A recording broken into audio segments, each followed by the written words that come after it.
ከኢትዮ ቴሌኮም የገዛናቸው አንዳንድ ቀፎች የሳፋሪኮም ሲም ካርድን አልቀበልም አሉን ወይም ስናስገባ አይሰራም።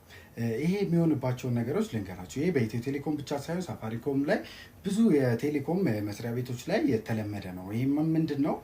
ሎጂኩ የቢዝነስ ሎጂክ ነው። አንድ ካምፓኒ ለተጠቃሚዎቹ በተመጣጣኝ ዋጋ ወይም ደግሞ ከገበያው የቀነሱ ስልኮችን በርካሽ ያቀርባል። ስለዚህ ለዚህ ደግሞ ተመጣጣኝ የሆነ ገቢ መሰብሰብ ስላለበት በሚሸጡበት ሰዓት ሲም ሎክድ አድርገው ይሸጣሉ። የኢትዮ ቴሌኮም ላይ ብቻ አይደለም፣ ብዙ ዓለም አቀፍ ቴሌኮም ካምፓኒዎችን ብትመለከቱ ይሄን ያደርጋሉ። ስለዚህ ይሄንን ለማድረግ ወይም ደግሞ ሌላ ሲም ካርድ እንዲቀበል ምን ማድረግ አለብን የሚለው እሱ በቃ አይቀበልም። ስትገዙ ኢንፎርሜሽኑ ኖሯችሁ ነው የምትገዙት።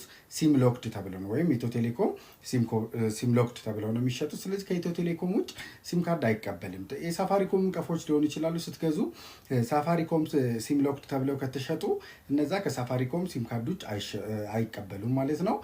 ተጨማሪ ጥያቄዎች ካላችሁ ኮሜንት ላይ ያሳውቁኝ። መልካም ጊዜ